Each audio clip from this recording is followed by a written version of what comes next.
Hello student, welcome to AV coaching classes. I am professor Ajit. और जैसा कि आप लोगों को पता है कि आज से हमारे कॉमर्स के जो लेक्चर्स हैं रेगुलर बेसिस पे चालू हो गए हैं। और आज जो यूनिट हम करने वाले हैं unit 9 legal aspect of business. अब इसको स्टार्ट करेंगे हम, लेकिन इसके पहले ना मैं आपको थोड़ा सा आपके 12th क्लास में ले चाहता हूँ और वहाँ थोड़ा आपका बेसिक क्लियर करना चाहता हूँ मैं। अब बेसिक इन द सेंस क्या है कि आपको ये पता होना चाहिए कि कॉन्ट्रैक्ट क्या होता है, क्योंकि आपका पूरा चैप्टर जो है बेसिकली इसी पे आधारित है। तो आपको ये पता होना चाहिए कॉन्ट्रैक्ट क्या होता है, एंड आपको ये पता होना चाहिए कि एग्रीमेंट क्या होता है, इनके टाइप्स क्या हैं, इनके सेक्शंस क्या हैं, ये सारी चीज़ें आपको पता होनी चाहिए। अब मैं थोड़ा सा आपको बेसिक क्लियर कर देता हूँ, क्योंकि मैंने जैसा कहा था आप लोग इस क्लास में आ रहे हैं तो आप लोग ये मान के चलिए कि आप एकदम फ्रेशर हो। तो जो चीज़ें मैं पढ़ा रहा हूँ उसको आपको कंटिन्यूसली रिविजन करना है, ठीक है। अब कॉन्ट्रैक्ट क्या है, तो कॉन्ट्रैक्ट में दो चीज़ें आती हैं गाइस। कॉन्ट्रैक्ट में क्या है, एक तो कॉन्ट्रैक्ट एग्रीमेंट होना चाहिए एक, ठीक है सर, कॉन्ट्रैक्ट एग्रीमेंट होना चाहिए, बिल्कुल होना चाहिए। एग्रीमेंट के साथ साथ ये इन्फोर्सेबल बाय लॉ होना चाहिए, कानून के अंतर्गत ये आना चाहिए। तो that is called enforceable by law. अगर ये दोनों चीजें हैं, यानी ये एक एग्रीमेंट है और वो इन्फोर्सेबल बाय लॉ है, तो हम इसे कॉन्ट्रैक्ट कहेंगे। अगर ये इन्फोर्सेबल बाय लॉ नहीं है तो ये कॉन्ट्रैक्ट नहीं बन सकता, या एग्रीमेंट नहीं है तो भी नहीं बन सकता। तो ये दोनों चीज़ों का प्लस में, यहाँ पे मैं प्लस का सिंबल बना रहा हूँ ताकि आपको ये समझ में आए कॉन्ट्रैक्ट के लिए इन दोनों चीज़ों का होना जरूरी है। बट एग्रीमेंट क्या होता है, मैंने आपको यहाँ बोला एग्रीमेंट भी पता होना चाहिए। तो एग्रीमेंट क्या होता है, तो एग्रीमेंट के लिए एक सिंपल सा टर्म आप याद रखो। एग्रीमेंट में दो चीज़ें इंक्लूड होती हैं, एक होता है ऑफर, यानी कोई एक इंडिविजुअल पर्सन किसी को दूसरे को कुछ ऑफर दे रहा हो। अब वो ऑफर कुछ भी हो सकता है, ठीक है। तो एग्रीमेंट में ऑफर होना चाहिए, ऑफर के साथ में एक्सेप्टेंस होना चाहिए।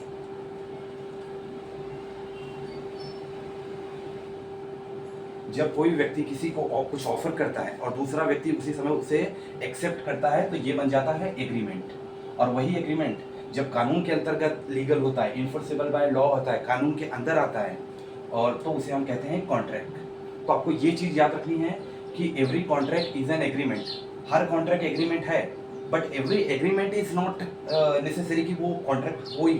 तो ये चीज़ आपको याद रखनी है कि कॉन्ट्रैक्ट हमेशा एग्रीमेंट होगा, बट एग्रीमेंट ऐसा जरूरी नहीं है कि कॉन्ट्रैक्ट होगा। अब यहाँ पे मैं एक एग्जांपल से आपको समझाता हूँ।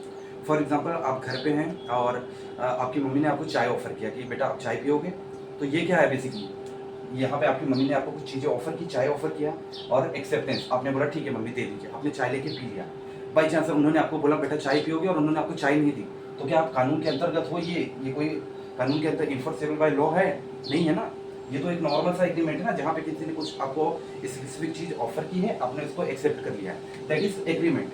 बट अगर यही कानून के अंतर्गत कोई चीज होती जो कि अगर नहीं देने पे आप केस कर सकते हैं वैसा कुछ, तो फिर ये इन्फोर्सेबल बाय लॉ होता और यहाँ पे एग्रीमेंट ऑलरेडी है, तो फिर ये कॉन्ट्रैक्ट में काउंट होता। बट राइट नाउ ये उसमें काउंट ही नहीं होता। तो ये एक बेसिक सी चीज थी जो आपको पता होनी चाहिए। अब स्टेप बाय स्टेप हम डिटेल में इन चीजों को पढ़ते हैं, ठीक है। मैं थोड़ा सा रफ करता हूँ गाइस। इन सबके हैंड राइटिंग्स आपको ऑलरेडी हमारे पीडीएफ चैनल में मिल जाएंगे। अब कॉन्ट्रैक्ट क्या होता है ये आप थोड़ा सा समझिए। कॉन्ट्रैक्ट की दो कंडीशन आपने समझ ली। इसके अंदर टोटल 266 सेक्शंस होते हैं।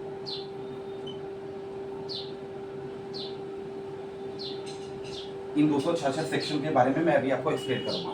बट ये 266 सेक्शन किसके अंदर आते हैं, तो ये एक चीज आपको समझनी है। ये जो 266 सेक्शंस है ये इंडियन कॉन्ट्रैक्ट एक्ट 1872 के अंदर आते हैं।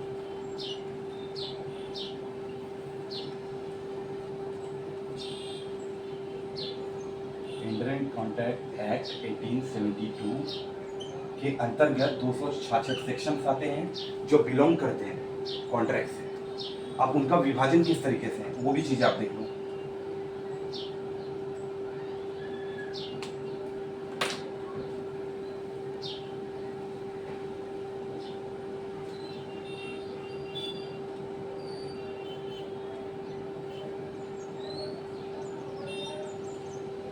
पहला जो सेक्शन बटा है वो 1 से 75 तक है, 1 to 75 सेक्शंस हैं।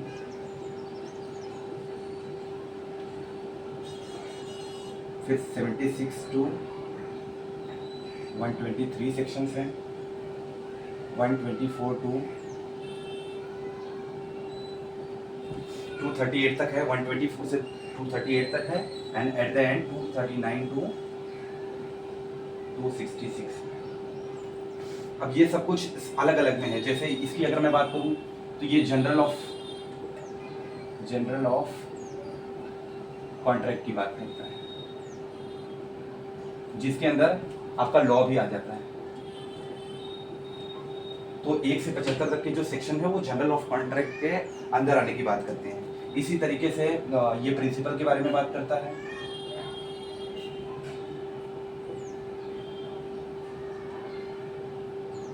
और ये आपका स्पेशल कॉन्ट्रैक्ट्स के बारे में बात करता है।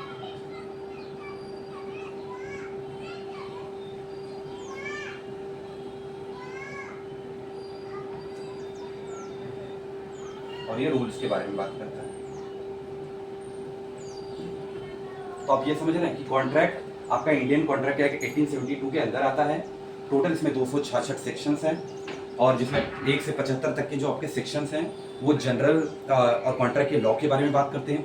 उसके बाद में 76 से 123 तक के जो हैं वो आपके प्रिंसिपल्स की बात करते हैं, और उसके बाद में 124 से 238 तक जो हैं वो रूल्स की बात करते हैं। एंड एट द एंड 239 से लेकर 266 तक के जो सेक्शंस हैं वो बात करते हैं आपके स्पेशल कॉन्ट्रैक्ट की। तो ये आपने कॉन्ट्रैक्ट का बेसिकली डेफिनेशन समझा। अभी मैं आपको टाइप्स ऑफ कॉन्ट्रैक्ट क्या होता है वो भी चीज़ें मैं अभी आपको यहाँ पे एक्सप्लेन करता हूँ। एक बार आप इसका स्क्रीनशॉट ले लो गाइस। मैं हैंड रिटन जो मैं इसका हैंड रिटन नोट्स है वो तो मैं आपको प्रोवाइड करवा रहा हूँ, बट मैं चाहता हूँ एक बार ना आप इसका जैसे मैं ड्राइंग बनाया ना उस तरीके से भी आप इसका स्क्रीनशॉट ले लो और एक बार इसको बुक में नोट कर लो, क्योंकि एग्जाम में हो सकता है आपको सेक्शन से क्वेश्चन बने। ठीक है, एक बार आप इसका स्क्रीनशॉट ले लीजिए। तो चलो गाइस, ले लिया आपने स्क्रीनशॉट। अब मैं इसको थोड़ी देर के लिए रफ करता हूँ, और अब हम थोड़ा सा टाइप्स ऑफ कॉन्ट्रैक्ट देख लेते हैं कि टाइप्स ऑफ कॉन्ट्रैक्ट बेसिकली होता क्या है।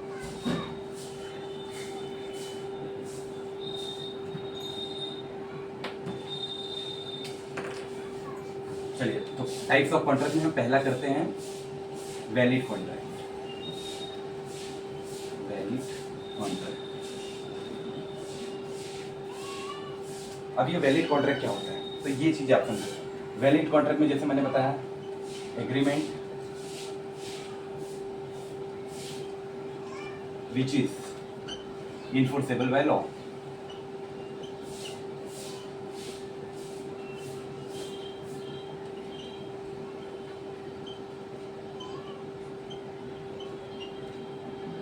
समथिंग लीगल ऑब्जेक्ट होने चाहिए,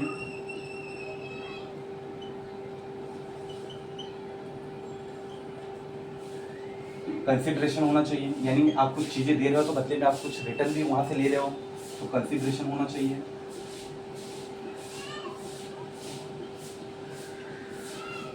ये तीनों चीज, अगर ये तीनों चीजें हैं, agreement which is enforceable by law है, लीगल ऑब्जेक्ट है, कंसिडरेशन हो रहा है, ये तीनों चीजें अगर आपको मिल रही है देन आपका कॉन्ट्रैक्ट वैलिड माना चाहिए।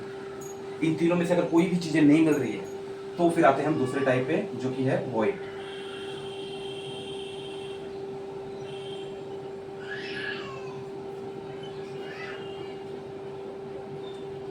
Wide contract. वैलिड का देख लो आप एक बार, कि जो कि विच इज इनफोर्सेबल बाय लॉ होना चाहिए, लीगल आपके ऑब्जेक्ट होने चाहिए, और कंसिडरेशन होना चाहिए।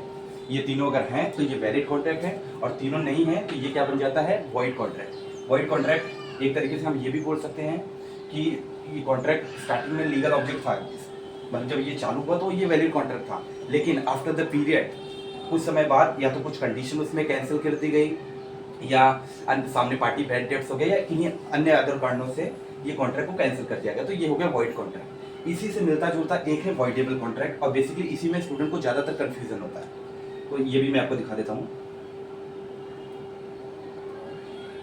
एक मिनट, थोड़ा सा मार्कर दर्ज हो गाइस।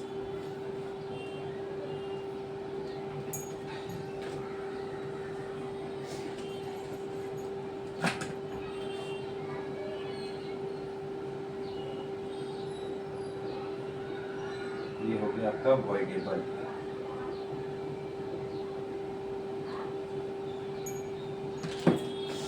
अब इसको थोड़ा सा ना गाइस, इसको थोड़ा सा ध्यान से सुनिएगा आप, कि वैलिड आप समझ गए, जो तीनों वहाँ पे तीनों कंडीशन आपकी मिल रही है तो वैलिड कॉन्ट्रैक्ट हो गया। तीनों में से कुछ नहीं मिल रहा है और तो फिर वो वॉइडेबल हो गया। अब चांसेस ये भी हैं कि स्टार्टिंग में वो वैलिड हो, आफ्टर द सम पीरियड वो हो सकता है वॉइड हो सकता है किसी अन्य कारणों से। अब वॉइड से मिलता जुलता वॉइडेबल है, बट वॉइडेबल बेसिकली है क्या, एक एग्जाम्पल से मैं समझाता हूँ इसको। फॉर एग्जांपल कि मेरे पास कुछ समझो, मेरे पास ये अपना मार्कर है, ये मार्कर मैं आपको सेल कर रहा हूँ, और ड्यूरिंग द सेल जब मैं आपको बेच रहा हूँ उस समय मैं आपको इसको कुछ फीचर्स मैं आपको इसके बताता हूँ। फॉर एग्जांपल कि ये मार्कर आप चलाओगे तो बहुत अच्छा चलता है, इसकी जो इंक है वो स्पेशली मैंने जापान से मंगाई है, अच्छी टेक्नोलॉजी वाली है, कम प्राइस में आपको ये मिल रहा है, इसका कैप देख रहे हैं आप कितना प्रीमियम सेक्शन है, इसके ऊपर जो लिखावट है, जो ब्रांडिंग की लिखावट है, काफ़ी प्यारी लिखावट है। तो मैं काफ़ी सारे फीचर्स इसके आपको बता के मैंने ये आपको सेल कर दी और आपने ले लिया, आपने मुझे पेमेंट कर दिया, everything is okay. After 2-3 days जैसे जैसे आप इस मार्कर को यूज़ कर रहे हैं तो आपको पता चला कि नहीं, अजीत सर ने जो जो फीचर्स हमें बताए थे एक्चुअली में वो फीचर्स नहीं है, उसमें से कुछ फीचर एग्जिस्ट करते हैं but most of the feature उसमें एग्जिस्ट ही नहीं करते। उन्होंने कहा था कि जो हम ये इंक से लिखेंगे, जो इसका स्याही है वो जापान से मंगाया हुआ है, बट नहीं, ये तो नॉर्मल जैसे मार्कर होते हैं उनके जैसा है। तो आपके पास ये अधिकार है अगर आप कोर्ट में जाते हो इसको लेके, यानी एक स्पेसिफिक पर्सन हो गया, ये पर्सन हो गया, मेरी ड्राइंग आप लोगों जैसी ही है, ये एक स्पेसिफिक पर्सन हो गया, मान लीजिए एक मिनट गाइस, ये एक स्पेसिफिक पर्सन हो गया, इसने कुछ फीचर्स, कुछ प्रोडक्ट के फीचर्स बता के, कुछ प्रोडक्ट हैं उसके समझिए 7 फीचर्स बताए और इस प्रोडक्ट को सेल कर दिया मिस्टर बी को, समझिए ये ए मान लीजिए, ए पर्सन ने प्रोडक्ट के कुछ 7-8 फीचर्स बता के बी को सेल कर दिया। जब बी को मिला तो उसमें 4 ही फीचर सही है, बाकी मतलब 3 फीचर्स गलत है। तो बी के पास ये राइट्स है, अगर बी इस कॉन्ट्रैक्ट में जो चीज़ें लिखी हुई है अगर उसको लेके जाता है कोर्ट में तो कोर्ट इसे कर देगा वॉइड, क्योंकि जो कंडीशन डिसाइड हुई थी, जो कंडीशन की बात हुई थी वो कंडीशन इसमें नहीं है, तो कोर्ट इसे वॉइड डिसाइड कर देगी। बट अगर वो कोर्ट में लेके नहीं जाता है, क्योंकि जो बाकी 2-3 फीचर्स है जैसे मैंने ऊपर का बताया उनसे कुछ खास फर्क पड़ता नहीं है, तो फिर ये कॉन्ट्रैक्ट क्या होगा, वैलिड होगा। तो बेसिकली ये है जिस बंदे के जो बायर है ये उसके हाथ में है कि वो कॉन्ट्रैक्ट को वाइडेबल का मतलब बायर के हाथ में राइट्स है, वो उस कॉन्ट्रैक्ट को वो वैलिड भी कर सकता है, उस कॉन्ट्रैक्ट को वो वॉइड भी कर दे सकता है थ्रू द कोर्ट। तो ये बेसिकली इसमें करना चाहते हैं। तो ये 3 आपको समझा, वैलिड क्या है, वॉइड क्या है एंड वॉइडेबल क्या है। एक बार आप चाहिए तो स्क्रीनशॉट ले लीजिए, समझ लीजिए। और इसके जो नोट्स है ना, अभी आप कहेंगे कि सर जो आप पढ़ा रहे हैं वो चीज़ें समझ में आ रही है बट कैसे, थियरी उसका क्या पे, तो ये सब कुछ मेरे हैंड रिटन नोट्स में आपको लेक्चर के बाद मैं टेलीग्राम चैनल में डलवा दूंगा, उसका कोई इशू नहीं है। मेन है कि आपको कॉन्सेप्ट क्लियर होना चाहिए। तो वैलिड आप समझ गए हैं, वॉइड आप समझ गए हैं और वॉइडेबल आप समझ गए। अब ना इसके बाद मैं थोड़ा सा बात करता हूँ इल्लीगल कॉन्ट्रैक्ट्स के बारे में।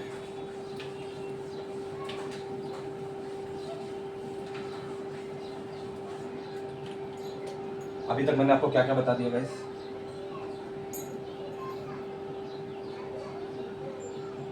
ब्लैक मार्कर, अब ठीक है चलिए इसी से करते हैं। मैंने आपको वैलिड के बारे में बता दिया, मैंने आपको वॉइड के बारे में बता दिया,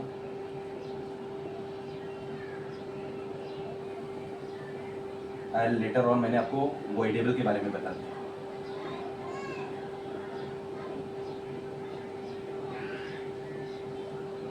नाउ जो हम अब 4th नंबर पे जो है हम जो बात करने वाले हैं वो है इल्लीगल कॉन्ट्रैक्ट।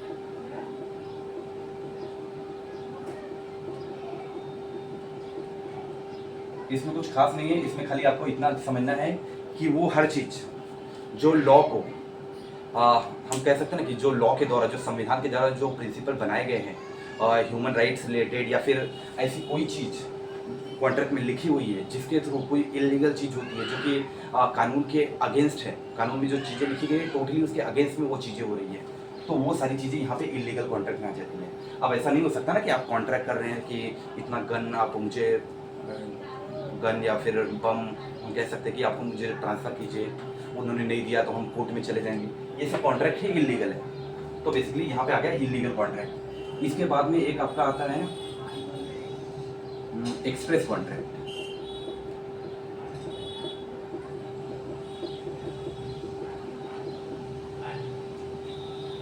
अब एक्सप्रेस कॉन्ट्रैक्ट क्या है, यहाँ पे कैसा होता है कि ए और बी के बीच में कुछ एग्रीमेंट साइन हुआ है कि ए ने बी को कहा कि मुझे आपकी कार चाहिए, बदले में मैं आपको 4 to 5 लाख जो भी रुपीज़ है मैं वो आपको दे दूंगा, ठीक है। अब बी ने एग्री हो गया, ठीक है आप मुझे कर दीजिए। अब जिस दिन वो एग्रीमेंट ए को जाके वहाँ पे कार खरीदनी है, ए नहीं है, मुंबई में नहीं है, ए आउट ऑफ मुंबई है, तो ए ने क्या किया, ए ने सी को कहा कि आप मेरे बिहाफ पे जाइए और आप अपने पास से पेमेंट करके वो कार ले लीजिए, बाद में आप मुझे कार मेरे घर पे डिलीवर कीजिए, मैं आते ही आपको पेमेंट कर दूंगा। तो यहाँ पे क्या है, बेसिकली सी जो है ना वो एजेंट का काम कर रहा है। यहाँ पे सी जो है वो क्या काम कर रहा है, एजेंट का काम कर रहा है। तो ये एक्सप्रेस कॉन्ट्रैक्ट है, ए ने एक्सप्रेस कर किया कि सी आप as a agent as a partner अभी आप वहाँ पे जाइए मेरे और वहाँ पे कार ले लीजिए डिलीवरी, मैं अभी मुंबई में नहीं हूँ। तो ये होता है एक्सप्रेस कॉन्ट्रैक्ट, जहाँ आप किसी थर्ड पार्टी को इन्वॉल्व करते हो आपके बिहाफ पे, आपके एक्सप्रेस होने पे, तो फिर वो वहाँ पे लीगल माना जाता है। अब ये हो गए 5, हमने वैलिड देख लिया, वॉइड देख लिया, वॉइडेबल देख लिया, इलीगल कॉन्ट्रैक्ट देख लिया, और नाउ एक्सप्रेस कॉन्ट्रैक्ट भी हमने देख लिया।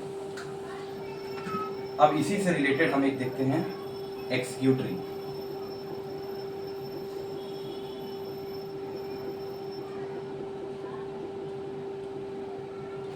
अब एक्सक्यूटरी कॉन्ट्रैक्ट क्या है, कोई मुझे बताएगा? नाम ही बता रहा है एक्सक्यूट, यानी कोई चीज हमें दी गई थी, वो चीज हमने कंप्लीट कर दी, तो उस हिसाब से एक्सक्यूटरी कॉन्ट्रैक्ट। अब इसमें ना एक्सक्यूटरी में 2 टाइप के आते हैं, 2 क्या मैं कहूंगा 3 टाइप समझिए। एक होता है यूनिलेटरल एक्सक्यूटरी, दूसरा होता है बाइलेटरल,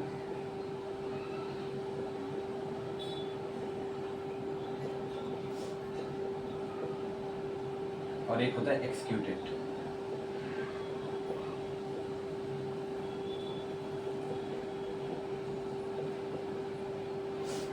एक्सक्यूटरी जो हम कोई काम करने वाले हैं, ठीक है। यूनिलेटरल बताता है कि जहां पे 2 पार्टियां इन्वॉल्व हैं, 2 पार्टियों के बीच में एग्रीमेंट हुआ है, और एक पार्टी ने क्या किया है, जैसे मैंने एग्जांपल कार वाला आपको दिया था, ए ने बी के साथ एग्रीमेंट किया है कि 10 तारीख को आप मुझे आपका कार मुझे डिलीवर कर दीजिए, 12 तारीख को मैं आपको पेमेंट दे दूंगा, ठीक है। तो ये यूनिलेटरल में क्या बोल रहा है कि एक पर्सन तो अपना टास्क परफॉर्म कर रहा है, 10 तारीख को ए ने तो कार लाके बी को डिलीवर कर दी, लेकिन 12 तारीख को जो बी को पेमेंट देना था, तो बी ने पेमेंट देने से रिफ्यूज कर दिया कि अभी मेरे पास पैसे नहीं है, बैड डेट्स या समथिंग कुछ बहाना कर दिया उसने। तो यूनिलेटरल में वही है कि एक व्यक्ति ने परफॉर्म किया है, दूसरे व्यक्ति ने परफॉर्म नहीं किया है, तो वो हो जाता है यूनिलेटरल एक्सक्यूटरी, यानी एक का परफॉर्म करना बाकी है बेसिकली। और बाइलेटरल की बात करें तो दोनों की कुछ ना कुछ जो ऑब्लिगेशन है उनको परफॉर्म करना बाकी है। जैसे ए को कार डिलीवर करना था एंड बी को उसको पेमेंट करना था, तो बी ने क्या किया, बी ने कुछ अमाउंट एडवांस पहले ही करवा दिया ए को, और थोड़ा सा पेमेंट बाकी था, और ए को कार डिलीवर करना था, ए ने कार डिलीवर नहीं किया 10 तारीख तक। तो फिर इसमें क्या हो गया, इसमें यह है कि ए ने अभी तक कार भी डिलीवर नहीं किया है और बी ने जो आधा बैलेंस है वो भी उसने नहीं दिया, तो दोनों का ही कुछ ना कुछ जो ऑब्लिगेशन है वो परफॉर्म करना बाकी है, तो उसे कहते हैं बाइलेटरल। अब बाइलेटरल मतलब 2 चीज, वो आप समझ गए ना, तो 2 से मतलब वो दोनों का परफॉर्म करना बाकी है, और यूनिलेटरल में किसी एक ने परफॉर्म कर दिया है, दूसरे का परफॉर्म करना बाकी है, और अगर दोनों ही नहीं अपने टास्क परफॉर्म कर दिए हैं तो वो आ जाता है आपका एक्सिक्यूटेड कॉन्ट्रैक्ट में, समझे आप? तो अभी थोड़ा सा एक आप यहाँ पे क्विक रिवीजन देख लो कि 1 मिनट गाइस, हाँ, कि वैलिड कॉन्ट्रैक्ट क्या होता है, वॉइड क्या होता है, उसके बाद मैंने वॉइडेबल बताया आपको क्या होता है, इलीगल मैंने बताया आपको क्या होता है, एक्सप्रेस आपने देख लिया क्या होता है, और उसके बाद में एक्सक्यूटरी में ये कॉन्सेप्ट है आपका यूनिलेटरल वाला हो गया, बाइलेटरल वाला हो गया, एंड आपका हो गया एक एक्सिक्यूटिव कॉन्ट्रैक्ट। तो ये यहाँ तक अभी अब तक आपको समझा है, तो हम इसके आगे फिर चालू करते हैं। ठीक है, एक काम करता हूँ, ये आपको समझ गया ना गाइस, हमने 6 कर दिया है, मैं अभी इसको रफ कर रहा हूँ, ठीक है। आई होप आपने स्क्रीनशॉट ले लिया होगा इसका।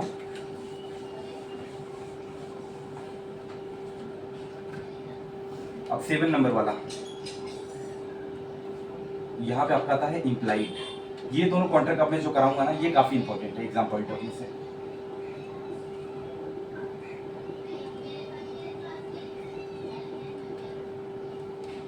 इम्प्लाइड कॉन्ट्रैक्ट काफी इंपॉर्टेंट, मतलब ये आपको शायद पूरे चैप्टर में इम्प्लाइड वर्ड शायद आपको सुनने मिलेगा, ठीक है। अब एग्जाम्पल से समझो इसको। ए को कुछ प्रोडक्ट डिलीवर करना था बी को, बट बी घर पे नहीं था, तो ए ने क्या किया, वो प्रोडक्ट्स ने सी को दे दिया, उसके पड़ोसी थे, सी को दे दिया, और सी को कहा बी को दे देना, बट कब देना, बाद में, जब वो आ जाएगा, ठीक है, बाद में जब वो आ जाएगा।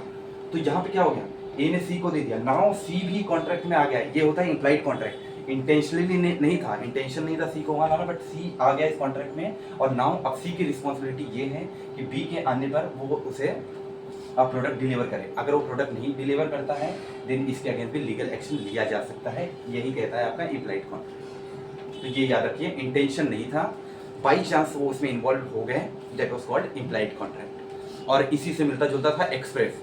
लेकिन एक्सप्रेस में कहा था कि ए ने कहा था सी को कि आप जाइए और वहाँ पे पैसे देकर वो कार को डिलीवरी जो है ले लीजिए। तो एक्सप्रेस में वहाँ कहा गया था, यहाँ कहा नहीं गया था, क्योंकि ए को बी के यहाँ पे डिलीवर करना था, बी से कोई कांटेक्ट हो नहीं पा रहा था, तो ए ने क्या किया, सी को दे दिया कि आप पड़ोसी हो, जब वो आएंगे तो आप उन्हें दे दीजिएगा। तो ये इस तरीके से इम्प्लॉयड कॉन्ट्रैक्ट जो है आपका होता है। यहाँ पे आपका इंटेंशन नहीं था बट कॉन्ट्रैक्ट में सामने वाला व्यक्ति इन्वॉल्व हो गया है। एंड इसके बाद जो दूसरा मैं बात करूंगा 8वां नंबर आपका,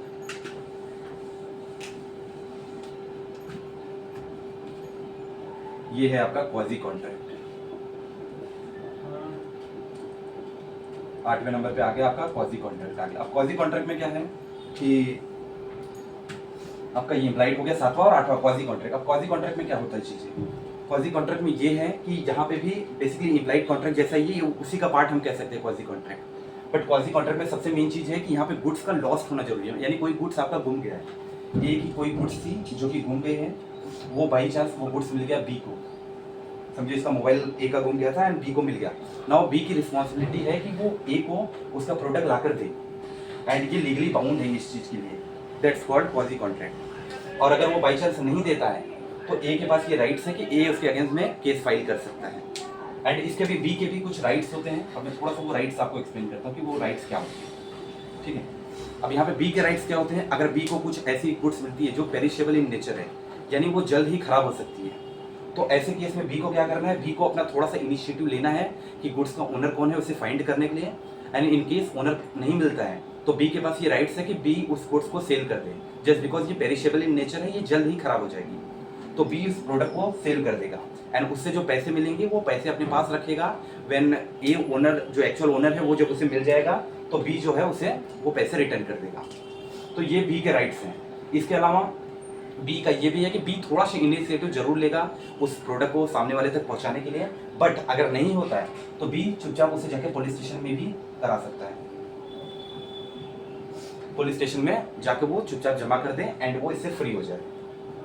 एंड अगर फॉर एग्जाम्पल यहाँ समझो, समझिए मेरा फ़ोन है, मैं ए पर्सन हूँ, ये मेरा फ़ोन है, मेरा फ़ोन गुम गया और वो मिल गया बी को, तो बी ने क्या किया, बी ने उस मोबाइल फ़ोन को यूज़ करने लगा और यहाँ मैंने फाइल कर दिया अगेंस्ट केस फाइल कर दी कि मेरा फ़ोन गुम गया है। तो ऐसे केस में अगर पुलिस ढूंढते हुए बी के पास जाएगी तो बी को एज अ थीफ देखा जाएगा, एज अ चोर की नज़र से उसे देखा जाएगा, क्योंकि बी को जब फ़ोन मिला तो बी को क्या करना चाहिए था, या तो उस वहाँ से मोबाइल नंबर लेके कांटेक्ट करना चाहिए था कि सर आपका फ़ोन मेरे पास है, आप आके यहाँ से लेके जाइए, तो ये कर सकता था, अथवा इसके अलावा वो पुलिस स्टेशन ले जाके दे सकता था। बट बी ने ऐसा कुछ नहीं किया, तो ये यहाँ पे बी की गलती है। और अच्छा, बी के भी कुछ राइट्स में ये चीज़ में इन्वॉल्व होती है, अगर मेरे फ़ोन में समझिए कुछ इंपॉर्टेंट डेटा था और मेरा फ़ोन गुम गया है और मैंने ये इनाम रखा कि जो भी मेरा फ़ोन लाके देगा मैं उसे 40 to 50,000 रुपीज़ मैं दूंगा, जस्ट बिकॉज मेरा फ़ोन 1 लाख का है लेकिन उसके अंदर जो डेटा है वो काफ़ी इंपॉर्टेंट है, तो मैंने 50,000 का इनाम भी रखा है। तो ऐसे केस में अगर बी मुझे फ़ोन लाके देगा तो ये मेरा अधिकार है कि मैं उसको उसके पैसे दूँ जो मैंने उसके साथ प्राइस मनी रखी हुई है। अगर मैं उसे नहीं देता हूँ तो वो मुझे फ़ोन नहीं देगा, बट इस बात का पता इसे होना चाहिए। अगर पता नहीं भी होगा तो भी एज अ ओनर अगर मैंने कुछ प्राइस मनी प्रोडक्ट के साथ रखी है तो मुझे उसको देना ही पड़ेगा। तो ये होता है क्वाजी कॉन्ट्रैक्ट, यानी यहाँ पे गुड्स लॉस्ट होता है और किसी दूसरे व्यक्ति को मिल जाता है। तो ये आप याद रखिए, यहाँ पे गुड्स लॉस्ट होता है। इम्प्लाइड कॉन्ट्रैक्ट में डिलीवरी करने आता है बट इंटेंशन नहीं होता है, बट ये चीज़ें आ जाती है उसके अंदर। और ये दोनों चीज़ ना आप याद रखिएगा, इम्प्लाइड और क्वाजी, ये दोनों मतलब मैं आगे बहुत बार ये टर्म यूज़ करूँगा और बार बार मैं इन चीज़ों को आपको एक्सप्लेन नहीं करूँगा गाइस कि इम्प्लाइड क्या होता है, क्वाजी क्या होता है। तो अगर अभी आपको यहाँ पे कुछ डाउट है आप कमेंट करो, मैं अभी आपको ये डाउट क्लियर करवा दूंगा। तो इम्प्लॉयड समझ लो आप, क्वाजी समझ लिया आपने। इसके अलावा मैंने वैलिड पढ़ा दिया आपको, वॉइड पढ़ा दिया, वॉइडेबल पढ़ा दिया, मैंने आपको इलीगल वाला क्या होता है, मैंने इलीगल वाले आपको बता दिए। फिर हमने एक्सक्यूटरी देखा, एक्सक्यूटरी के अंदर हमने 3 देख लिए, तो इसके अंदर ही हमने 3 देख लिए। मैंने आपको इम्प्लॉयड बता दिया, मैंने आपको क्वाजी बता दिया। ऑलमोस्ट जितने भी टाइप्स के कॉन्ट्रैक्ट्स हैं, कॉन्ट्रैक्ट हमने देख लिए। अब एक बार फटाफट ना हम क्विक रिवीजन करते हैं, इसके बाद शाम को हमारा दूसरा लेक्चर आएगा, तब हम वहाँ पे एग्रीमेंट के ऊपर डिटेल में बात करेंगे। अब मैंने कॉन्ट्रैक्ट में आपको क्या बताया कि कॉन्ट्रैक्ट जो है वो एक तो एग्रीमेंट होना चाहिए, दूसरा इन्फोर्सेबल बाय लॉ होना चाहिए, तभी वो कॉन्ट्रैक्ट माना जाएगा। और हर कॉन्ट्रैक्ट एग्रीमेंट होगा, बट हर एग्रीमेंट कॉन्ट्रैक्ट नहीं हो सकता। ये चीज़ें मैंने आपको बताई। उसके अंदर मैंने आपको 266 यानी 266 सेक्शन से उन सेक्शन को 5 पार्ट में कैसे 1 से 75, 76 से 123, 124 से 238 4 पार्ट में, 238 से लेके 266 4 पार्ट में मैंने बताया वो किस लिए होते हैं, वो चीज़ें भी मैंने आपको बताई। उसके बाद हमने टाइप्स ऑफ कॉन्ट्रैक्ट के बारे में बात की, जिसमें मैंने आपको 8 कॉन्ट्रैक्ट बताए हैं, जिसमें मैंने 2 मोस्ट इंपॉर्टेंट एम्प्लॉइड और क्वाजी, ये मैं आगे भी काउंट करूंगा, और क्वाजी तो स्पेशल कॉन्ट्रैक्ट में काउंट होता है। तो ये चीज़ें अभी के लिए आपको याद रखनी है। और मैं आपका अपना पहला लेक्चर ना यहीं पे स्टॉप करूंगा, ये थोड़ा सा बेसिक था आपको, और जो दूसरा लेक्चर होगा ना एग्रीमेंट के ऊपर, वो भी बेसिक होगा। तो ये दोनों बेसिकली मैं आपको समझिए 12th का बेसिक में क्लियर कर रहा हूँ। जब ये 2 लेक्चर हमारे कंप्लीट हो जाएंगे, उसके बाद जो असली चाल होगा वो, अब यहाँ पे भी ऐसे नहीं है कि यहाँ से क्वेश्चन नहीं पूछे, यहाँ से क्वेश्चन काफ़ी सारे पूछे जाते हैं। आपको वॉइड के ऊपर भी क्वेश्चन आए हुए हैं, वॉइडेबल के ऊपर आए हुए हैं, करंट ईयर में आपको यहाँ पे क्वाजी कॉन्ट्रैक्ट के ऊपर पूछा है क्वेश्चन, तो यहाँ से क्वेश्चन बनते हैं। तो आपको इन चीज़ों को भी हल्के में नहीं लेना है। और इनके जो थियरी नोट्स हैं, अगर बाई चांस आपको रिवीजन करनी है, आपको चीज़ें लिखनी है, तो उसके लिए जो हैंड रिटन नोट्स है वो आज ही हमारे टेलीग्राम चैनल पे मिल जाएंगे। तो आप लोग चाहिए टेलीग्राम पे भी हमें फॉलो कीजिए, उसका लिंक जो है मैं आपको डिस्क्रिप्शन में दे दूँगा। और ये चीज़ें आपको भूलना नहीं है। जब हम शाम वाला लेक्चर लेंगे तो मैं ये आपसे उम्मीद करता हूँ कि आप ये चीज़ें एटलीस्ट रिवीजन करके आएंगे, ताकि मुझे भी पढ़ाने में मज़ा आए और आपको पढ़ने में मज़ा आए। आप सुबह वाला अगर नहीं देखेंगे और डायरेक्टली शाम को करेंगे ना, तो वो चीज़ें आप रिलेट नहीं कर पाएंगे। तो वो चीज़ें आपको रिलेट करनी है guys. I hope you liked today's lecture and thank you guys. Stay tuned.